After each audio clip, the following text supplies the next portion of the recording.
Estamos en Gales, en una pequeña casa en el condado rural de Pembrokeshire. En el interior, sentada a la mesa del comedor, hay una mujer. Está encorvada hacia adelante, rodeada de ropa. Una máquina de coser que retumba de un lado a otro mientras pasa la tela con delicadeza. Fuera, la lluvia golpea contra la ventana, aunque apenas se escucha por debajo del incesante zumbido de la máquina. La mujer coge un par de pantalones largos grises y comienza a doblar la pernera. Los está ajustando, haciéndolos más cortos, para que se parezcan más al tipo de pantalón que se utiliza para ir a nadar. Dobla el nuevo dobladillo y vuelve a la máquina de coser, fijando el nuevo largo más corto en su lugar con una puntada recta. Es una escena que puede ocurrir en cualquier parte del mundo, una actividad cotidiana y corriente, un ejercicio de reutilización, de restauración y de reinventar una prenda de ropa para darle una nueva oportunidad. Pero lo que esta mujer no sabe es que los pantalones cortos que está ajustando son la prueba irrefutable en un caso de asesinato. Y su dobladillo, recién creado, preservará perfectamente la prueba que con el tiempo conducirá a encerrar para siempre a uno de los hombres más peligrosos de la historia de Gales.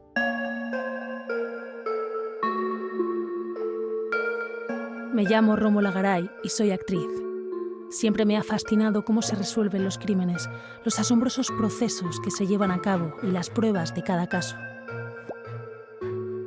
Me llamo Tracy Alexander.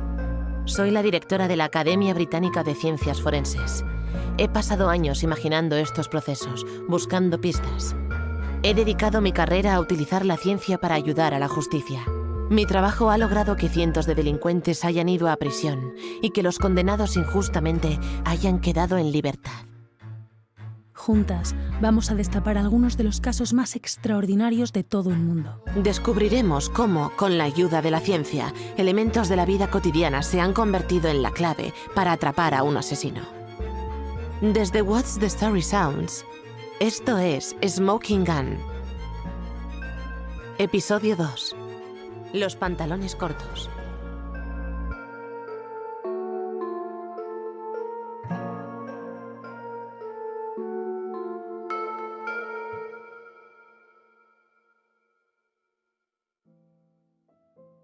Muchas historias de este podcast tienen un principio, un desarrollo y un final claros. La historia de un crimen, una investigación y una condena. Pero esta historia tiene muchos comienzos y muchos delitos. Comenzaremos en un precioso día de verano en Pembrokeshire, Gales Occidental, con una pareja que camina por el famoso sendero costero de Pembrokeshire. Es una ruta sinuosa y pintoresca que se extiende por un campo de 300 kilómetros a lo largo de los acantilados y el paraje rural, todo ello propiedad del National Trust. Cada año atrae a miles de turistas, atraídos por el paisaje, la oportunidad de escapar del ajetreo de la vida y caminar una o dos rutas de este camino panorámico. En junio de 1989, Peter y Wenda Dixon fueron dos de esos turistas. Estaban en el último día de sus vacaciones en el sur de Gales, donde habían estado acampando en un parque local de caravanas. Les encantaba la campiña de Pembrokeshire y eran turistas habituales de la zona. Ese día habían decidido irse a casa y planeaban marcharse sobre mediodía. Le dijeron a un compañero del campamento que necesitaban un poco más de tiempo para dejar que se secara su tienda, así que se fueron a dar un paseo corto por el paseo costero en la zona cercana al pintoresco pueblo de Littlehaven. Prepararon una mochila con una muda de ropa, algunas provisiones, y se marcharon alrededor de las 9:30 de la mañana. El paseo les llevaría desde Littlehaven, con vistas a Rocks Bay, más allá de la aldea de Talbeny y hacia St. Bride's. Un camino serpenteante que se desvía cerca del borde del acantilado. A lo largo de su ruta esperaban encontrarse con otros excursionistas, saludándose alegremente al pasar. El sol se elevó en el cielo y les dolían las piernas de la manera tan satisfactoria que solo puede conseguir un buen paseo. Fue el día perfecto para terminar sus vacaciones antes de regresar a Oxfordshire. Pero 3 días después, el 2 de julio, domingo, el hijo de Peter y Wenda Dixon se comunicó con la policía para informarles de que sus padres no habían regresado de sus vacaciones. Entonces no había teléfonos móviles, y el hijo no tenía forma de contactar con sus padres más que esperar a que volvieran a casa. Los agentes de policía de Gales hicieron algunos controles rutinarios. Era muy raro que la pareja desapareciera, pero todos esperaban que hubiera una simple explicación. Las investigaciones policiales revelaron que los Dixon habían sido vistos por última vez en su paseo matutino. Pero a partir de ahí el rastro se perdió. La gente local revisó el parking de caravanas y encontraron la tienda y las pertenencias de Dixon exactamente donde habían estado días antes. Pero no había rastro de los Dixon. Se organizó un grupo de búsqueda y se emitieron llamamientos en la radio local. La preocupación crecía. Pero pasarían 3 días más antes de que un transeúnte encontrara los cuerpos de los Dixon en un pequeño claro adyacente al camino costero, ocultos a la vista bajo las ramas. Estaban a tan solo 500 metros del campamento del que habían salido. Habían atado a la pareja, les habían robado y disparado a quemarropa. Este precioso lugar costero de Pembrokeshire se había convertido en el escenario de un horrible asesinato.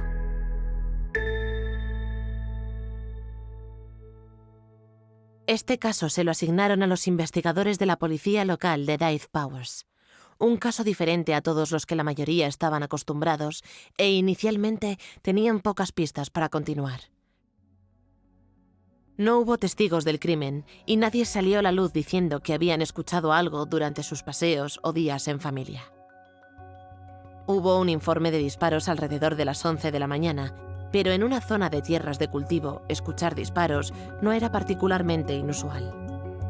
La zona del ataque era remota. La iglesia de Talbeny era el único edificio a la vista en lo alto de una colina y con vistas al camino. La policía registró la escena en busca de pistas, pruebas o huellas dactilares que indicaran quién podría ser el atacante. Pero encontraron poco. Se habían llevado las pertenencias de la pareja y su mochila estaba vacía. Parecía que faltaba una tarjeta de crédito, pero no había nada que pudiera identificar de inmediato al asesino. La noticia del ataque se difundió rápidamente por todo Pembrokeshire, luego Gales y más tarde por todo el Reino Unido. La policía hizo una rueda de prensa para tranquilizar a otros turistas y lugareños, quienes temían que hubiera un asesino despiadado entre ellos. Un asesino que no tuvo miedo de utilizar la violencia extrema para cometer lo que parecía ser un robo de valor bastante bajo. Algunas personas se negaron a caminar por el sendero, otros lo hacían, pero vigilando cada paso que daban. Mientras tanto, la familia de los Dixon estaba completamente devastada. La policía debía resolver este caso cuanto antes. El primer avance se produjo al rastrear la tarjeta bancaria que le habían robado a la pareja. En 1989 se podía recopilar información si se usaban tarjetas robadas para retirar dinero. En este caso, los investigadores descubrieron que la tarjeta robada se había utilizado varias veces después del asesinato de los Dixon, pero antes de que se encontraran los cuerpos. La primera transferencia fue a la 1:30 de la tarde, el día de los asesinatos, en Pembroke, un pueblo a unos 30 minutos en coche de Littlehaven. Se retiraron 10 libras usando la tarjeta y el número PIN. A las 4 de la tarde se volvió a utilizar para retirar 100 libras y a las 4:30 el hombre que usó la tarjeta compró un par de botas de senderismo de 40 libras. La tarde siguiente, a las 3, un viernes, la tarjeta se utilizó una vez más, en Carmarthen, a más de 1 hora hacia el interior del camino costero. Y ese sábado, a las 7:15 de la mañana, en Haverfordwest, en las inmediaciones de los crímenes. El circuito cerrado de televisión no había capturado ninguna imagen de quien estaba utilizando la tarjeta. Aunque las cámaras estaban en funcionamiento en algunas partes del país, ninguna había estado en la posición correcta en este pequeño pueblo para capturar algo útil. Anteriormente, la idea de que las imágenes de seguridad tuvieran que utilizarse alguna vez para algo de esta naturaleza era impensable. Pero los testigos sí proporcionaron una descripción de algunos de los usuarios de los cajeros automáticos en los momentos adecuados. Algunos dijeron que el hombre tenía pelo oscuro y algunos dijeron que era rubio. Pero un testigo en Haverford West pudo ver bien al hombre ese sábado y se hizo una impresión de su rostro. Mostraba a un hombre de aspecto distintivo, que vestía pantalones largos y grises, con pelo castaño y rizado hasta los hombros. Sin embargo, el testigo no vio su rostro, solo le había visto de espaldas. Así que la descripción era poco más que una pista sobre quién podría ser el asesino. Impulsados por los llamamientos más amplios, la policía recibió más de 1.700 llamadas al departamento de incidencias. Incluían nombres, pistas y avistamientos de alguien con cabello rizado hasta los hombros que vestía pantalones largos y grises. Cada llamada y cada posible pista debían ser registradas a mano por el equipo de investigadores del caso y se almacenaban en carpetas individuales. Pero a pesar del gran interés en el caso y las múltiples pistas que llegaron al departamento de incidencias, ninguna proporcionó a la policía suficiente información para identificar a un sospechoso o realizar un arresto. Fue un caso visto a través de la niebla y, a pesar del esfuerzo por parte de todos, no había nada para poder avanzar. La familia de los Dixon celebró un emotivo funeral y la policía prometió atrapar a la persona o personas responsables. El caso apareció en el programa de televisión de la BBC Crime Watch 2 meses después del ataque, y el hijo de los Dixon incluso relató la reconstrucción haciendo la primera llamada a la comisaría para dar la voz de alarma. Los investigadores le dijeron al programa que todavía estaban intentando rastrear a algunos de los senderistas que habían estado en ese camino costero el día de los crímenes. Pero incluso un llamamiento a nivel nacional en la televisión no proporcionó el avance que esperaban. El rastro se desvaneció y la vida de Pembrokeshire prosiguió tranquilamente. Los turistas volvieron a la zona y se volvió a ver a los senderistas disfrutando del paseo costero. En noviembre de 1996, una profesora de un colegio local se estaba relajando para pasar la noche con una copa de vino en la mano. Era un viernes por la noche, el final de una semana larga, y el programa de recaudación de fondos Children in Need estaba en la televisión. Estaba esperando a que su marido volviera a casa, cuando, de la nada, un hombre enmascarado irrumpió en su salón con una escopeta en la mano. El hombre le pidió dinero, obligó a la profesora a entrar en su habitación, la golpeó en la cara y le ató las manos con una cuerda. La amenazó apuntándole con el cañón del arma al cuello. La profesora luego le dijo a la policía que estaba convencida de que iba a morir. Dijo que el hombre llevaba una chaqueta verde o de camuflaje y huyó después de arrojar la televisión a su víctima, la cual logró liberar un brazo y presionar una alarma contra intrusos. El ataque a la profesora en un pequeño pueblo cercano a la ciudad de Milford Haven fue el último de una serie de robos a mano armada que aterrorizaba esta zona de Gales. En total hubo más de 30 delitos, todos centrados en la pequeña ciudad portuaria de Milford Haven y en sus alrededores. El ladrón había irrumpido en granjas y casas remotas, a menudo en la oscuridad de la noche, y se había llevado dinero en efectivo, joyas y artículos de valor. La policía que investigaba esos robos había intentado atraparlo en numerosas ocasiones, incluso vigilando las carreteras y llevando perros rastreadores para intentar captar su olor, pero el ladrón siempre iba un paso por delante. Los investigadores incluso descubrieron, en una persecución a través de campos y caminos, que el ladrón había esparcido chili en polvo a lo largo de su ruta de escape, precisamente para despistar a cualquier otro perro rastreador que lo persiguiera. Al presentarse la escena de uno de los robos, la policía descubrió que el delincuente había dejado una escopeta de doble cañón mientras huía de la escena. Inmediatamente se tomó como prueba. Después de otro robo, los investigadores encontraron un alijo de joyas robadas escondidas en un seto a casi 2 kilómetros de la escena. A medida que continuaba la ola de crímenes en esta parte remota del mundo, aparentemente a manos de una persona o una banda, se asignó a un equipo especializado la tarea de detener al perpetrador. Todos los crímenes fueron trazados.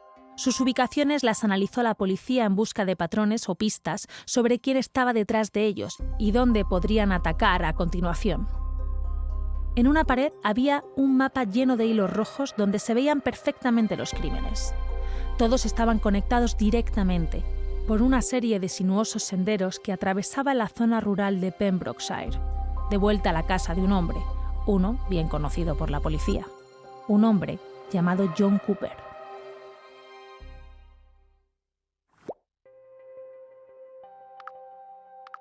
Cooper había sido una especie de celebridad local de la zona. En 1978 ganó 90.000 libras en un concurso del periódico, llamado Spot the Ball. Una suma cuantiosa que lo ayudó a tener un buen estilo de vida, equivalente a 500.000 libras a día de hoy. Pero a lo largo de los años, ese dinero se esfumó. Deprimido y frustrado por sus circunstancias, Cooper comenzó a beber más y más. Sus amigos comentaban que la fortuna le había afectado. Había una nube oscura sobre su cabeza que le atormentaba cada día, y las discusiones entre él y su esposa comenzaron a intensificarse, a veces en arrebatos violentos, a menudo presenciados por su hijo pequeño. La vida en la casa Cooper era desagradable. Su esposa, Pat, había trabajado como costurera, pero un accidente con un caballo la había dejado sin poder ganar un sueldo. Su hijo Adrián odiaba la violencia y se fue de casa tan pronto como pudo. Pero a pesar de la relación abusiva, Pat apoyó a su esposo. Pero aunque la turbulenta vida hogareña de John no había llamado la atención de la policía, había entrado en su radar por los robos. De hecho, con el patrón de las escenas de los crímenes ya establecido, se había convertido en el principal sospechoso.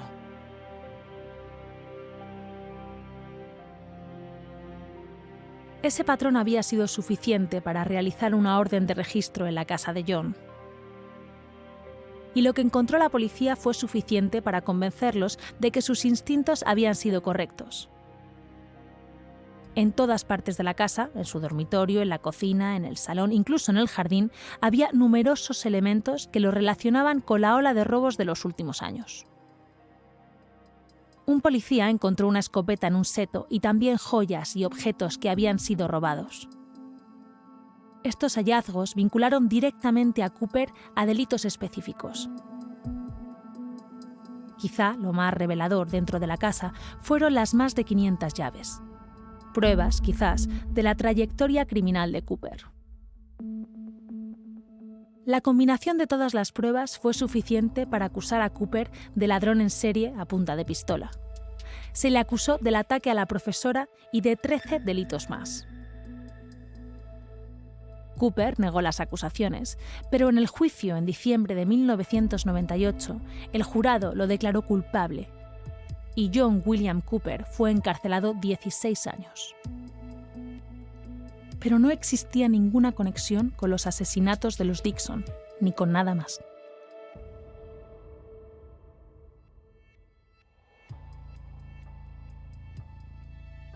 Hay otro crimen que es muy importante en esta historia. Un crimen anterior a todos los demás.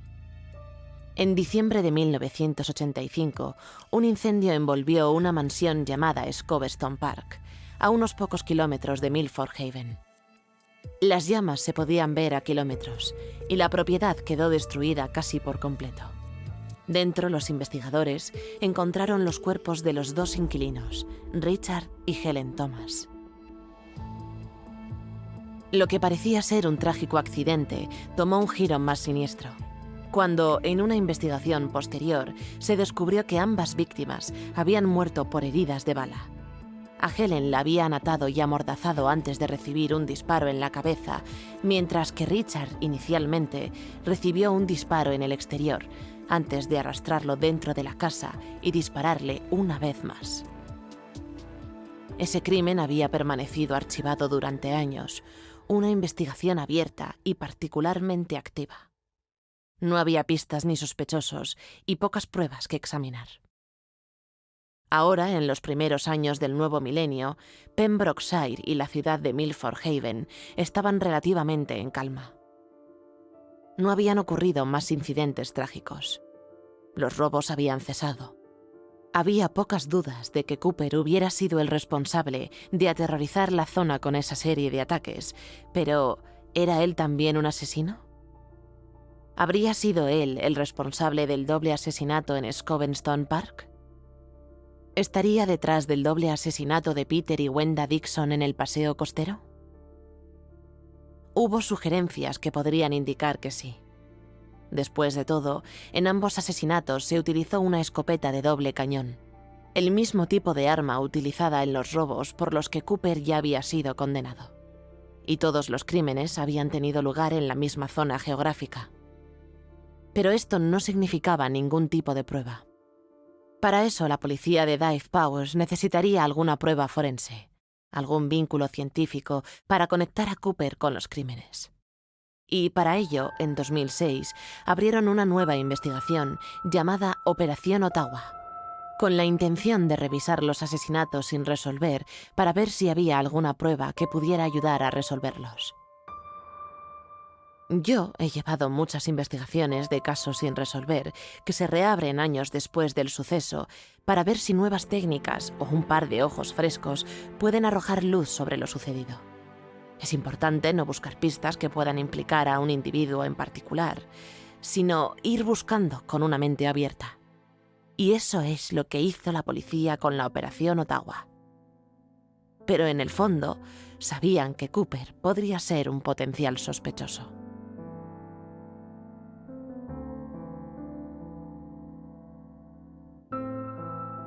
Para volver a investigar los asesinatos, la policía llamó a una destacada científica forense, una de las pioneras de la revisión forense moderna, la doctora Angela Gallop. Se había convertido en un nombre familiar entre los policías de Reino Unido después de ser parte del equipo que descubrió pruebas en el caso del asesinato de Stephen Lawrence, Damilola Taylor y un caso conocido como Cardiff 3. Sus habilidades especializadas involucraban el uso de piezas de ADN cada vez más pequeñas para poder extraerlas de todo tipo de objetos. Los investigadores esperaban que ella pudiera hacer lo mismo con sus casos en Gales, y se le asignó la tarea de revisar las pruebas existentes. La primera tarea fue averiguar qué artículos se habían guardado de las escenas del crimen, dónde se habían almacenado y si se habían guardado correctamente. En cada gran investigación se asigna a un agente de policía el papel de agente de pruebas. Su tarea consiste en etiquetar todo lo que se recoge y asegurarse de que pueda recuperarse fácilmente. En el caso de los asesinatos del Camino Costero y el incendio de Scovenston Park, hubo 2 investigaciones separadas y 2 agentes de pruebas, con más de 1000 objetos individuales. Cada uno tenía un número y se le asignó una ubicación para poder almacenarlo.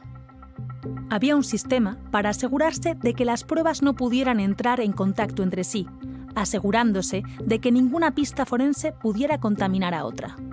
Si alguna vez un caso llegaba a juicio, este sistema era esencial para demostrar que las pruebas forenses eran genuinas y no el resultado de una contaminación. Así que el proceso fue lento. El oficial de pruebas recuperaba metódicamente los elementos, verificaba que contenían lo que se suponía que debían contener y luego seleccionaba los más interesantes para que la doctora Gallop les hiciera más pruebas. Al principio se enfocó en el ADN. Quizás es el elemento en el que primero pensamos cuando imaginamos una evaluación forense de un crimen. En el 85 y 89, cuando ocurrieron los asesinatos, la tecnología del ADN estaba en su fase inicial. La policía apenas estaba al tanto de la información única almacenada en nuestro ADN y mucho menos estaba equipada para preservar perfectamente el ADN para realizar pruebas en el futuro. Pero ahora, en los 2000, las técnicas científicas habían avanzado. El ADN podría recuperarse de fuentes mucho más pequeñas.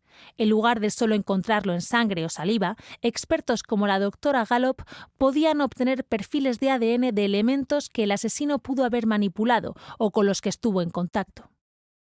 La búsqueda comenzó. Se empezó por la cuerda que se había utilizado para atar las manos de Peter Dixon a la espalda, luego su cinturón. Prendas de ropa de Wenda que hubiera levantado o bajado, cualquier cosa que probablemente hubiera manipulado el asesino. Se crearon esperanzas. Seguramente habría un rastro, pero no se recuperó nada definitivo. A continuación, la doctora Gallop examinó los hisopos tomados de los cuerpos de las víctimas. Habían sido recolectados como algo rutinario por los agentes en la década de 1980, pero una vez más, a pesar de que habían sido almacenados correctamente, no contenían ninguna prueba determinante. Así que la doctora Gallop aparcó los análisis de ADN. Sabía que podrían esconderse más pistas dentro de los elementos recolectados de las escenas, entre ellos ramas que se habían utilizado para ocultar los cuerpos de Peter y Wenda Dixon. En esas ramas, la doctora Gallop encontró muchas fibras acrílicas azules, el tipo de fibras que se pueden encontrar en unos guantes. Hoy en día, es posible que estés más familiarizado con el análisis de fibras. Se ha convertido en una de las joyas de la corona de los científicos forenses. Bajo un microscopio se pueden evaluar hilos individuales. A menudo son pequeños, a veces incluso no son visibles a simple vista. Pero estas fibras se pueden transferir cuando un elemento entra en contacto con otro. Los expertos pueden determinar de qué están hechas las fibras, dónde se fabricaron e incluso qué tinte se ha utilizado para teñirlas. En los últimos años, la ciencia ha ido avanzando cada vez más. Ahora existe una base de datos de colores de tintes que permite a los científicos hacer una combinación exacta y ayudar a rastrear el origen de una fibra. Pero en este caso, la doctora Gallop predijo que las fibras procedían de los guantes. El equipo estaba casi seguro de que el asesino había utilizado guantes. Muchos delincuentes en la década de 1980 sabían que las huellas dactilares podrían ser incriminatorias. Pero los guantes tal vez serían igual de valiosos para los investigadores. También se encontraron las mismas fibras azules en el cinturón de Peter Dixon. Las fibras, sin duda, pertenecían al asesino. ¿Pero encontrarían esas fibras en otro lugar? A continuación, la doctora Gallop revisó los artículos recogidos de la casa de John Cooper y los setos alrededor de su casa. ¿Podría encontrar una conexión con los crímenes sin resolver? Entre los artículos recuperados había un guante azul. Y, bajo análisis, la doctora Gallop pudo demostrar que el guante estaba hecho de las mismas fibras que se habían encontrado en las ramas que cubrían a los Dixon. Quienquiera que hubiera utilizado ese guante azul, era probable que hubiera matado a los Dixon. Pero, aunque se suponía que el guante pertenecía a John Cooper, él negaría que fuera suyo. Y, como lo habían encontrado fuera de su propiedad, en los setos cercanos, podría argumentar que alguien lo había dejado allí. Aunque ese dato fortaleció la creencia de la policía de que él era el responsable, no sería suficiente para acusarlo. La policía necesitaba más. Lo siguiente en la lista de artículos de la doctora Gallop fue la escopeta que se encontró en los mismos setos, la que la policía creía que se había utilizado en los robos por los que Cooper fue condenado. ¿Qué pistas ocultaba esa escopeta? El análisis bajo un microscopio reveló que alguien la había pintado de negro, y en el cañón parte de la pintura comenzaba a descascarillarse. Así que los científicos fueron un paso más allá y le quitaron la pintura. Debajo, preservada por la pintura, había una mancha de sangre. Sangre que la doctora Gallop pudo demostrar que pertenecía a Peter Dixon. Este fue un hallazgo extraordinario. Los investigadores plantearon la hipótesis de que el arma había sido utilizada en el asesinato de los Dixon y que luego John Cooper la pintó. Sin darse cuenta, había conservado la prueba debajo de la capa de pintura. Pero una vez más, había un problema. Cooper negaría que el arma fuera suya, al igual que negaría que los guantes fueran suyos. El caso en su contra se estaba fortaleciendo, pero necesitaban una prueba irrefutable de la que Cooper no pudiera escapar. Así que los investigadores recurrieron a los artículos incautados del interior de la casa de Cooper. Uno de los artículos eran unos pantalones cortos, encontrados en la cocina de Cooper cuando fue arrestado. Eran de un color gris caqui y bajo un microscopio ocultaban un tesoro y una prueba. En la parte inferior, sobre el dobladillo, había una pequeña mancha de sangre que coincidía con Peter Dixon. De hecho, coincidía al 100%. Esto vinculó a Cooper con los asesinatos de Peter y Wenda Dixon, pero había más. En el bolsillo, los científicos encontraron fibras que coincidían con un calcetín recolectado del incendio de Scobeston Park. Era una coincidencia innegable, y los expertos se preguntaban cómo había llegado allí. Lo que descubrieron fue que quienquiera que hubiera matado a Richard y Helen Thomas en Scobeston Park había tocado ese calcetín y las fibras del calcetín habían quedado atrapadas en sus guantes. Luego, años más tarde, los mismos guantes habían entrado en el bolsillo del pantalón y habían dejado las fibras en él. Ahora, la policía tenía pruebas que vinculaban los pantalones con los 2 asesinatos y con John Cooper. Pero hubo un giro final en el caso forense. Los investigadores ya tenían suficiente para interrogar a John Cooper y conocer su versión de los hechos. Lo llamaron de la prisión y comenzaron a preguntarle sobre las diversas pruebas.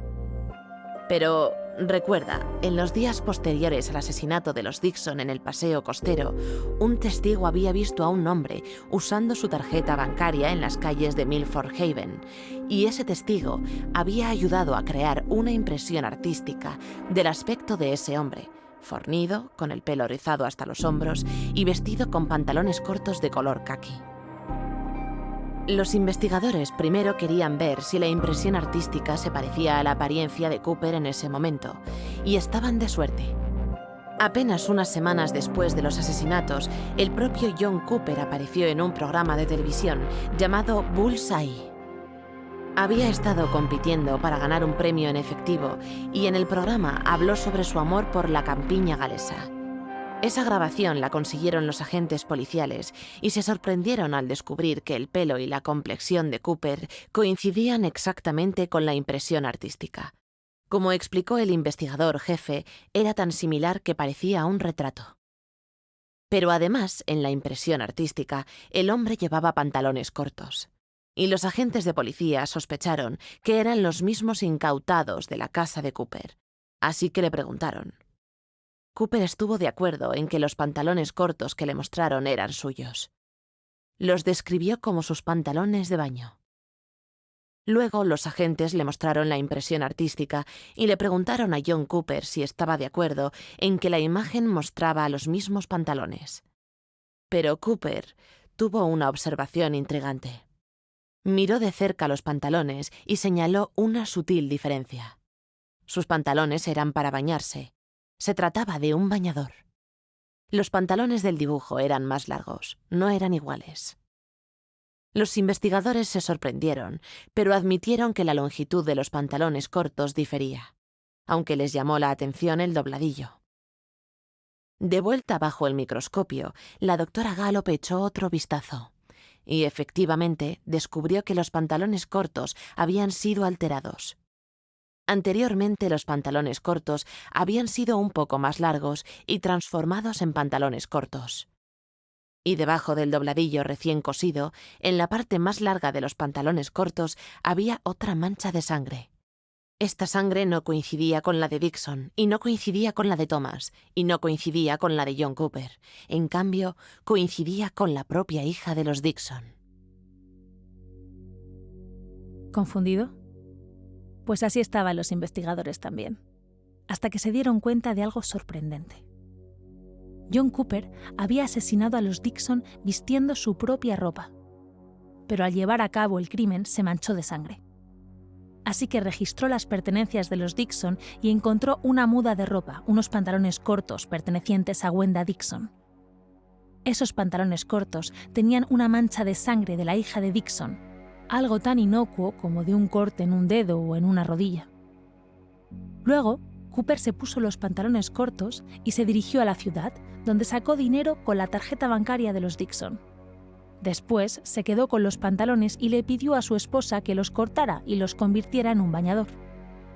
Quizás eran un trofeo, un recordatorio del derramamiento de sangre en ese día de verano de 1989, pero si bien pueden haber hecho que John Cooper recordara, también contenían la prueba que lo vinculaba con 2 dobles asesinatos.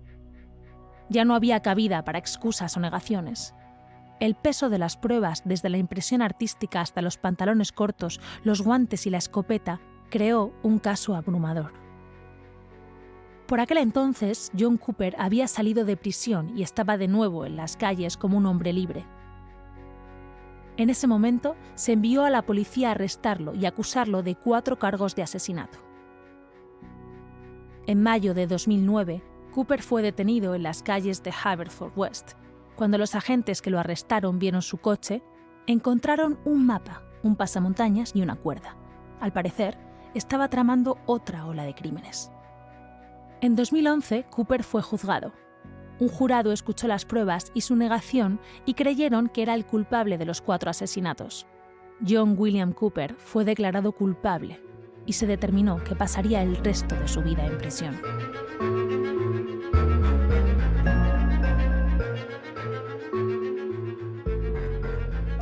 Smoking Gun es una serie de podcast original de What's the Story Sounds. Está narrado por mí, Vicky Pascual. Y por mí, Paula García Lara. Y cuenta con el asesoramiento de la Academia Británica de las Ciencias Forenses.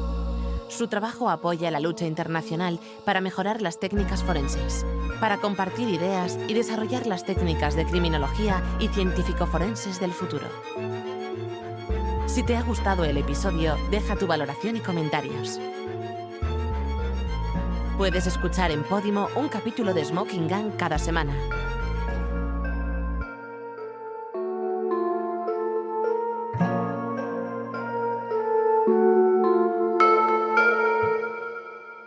Has escuchado uno de los podcasts exclusivos de Podimo. Esperamos que lo hayas disfrutado. Te invitamos a visitar podimo.com para descubrir miles de historias en formato podcast y audiolibro.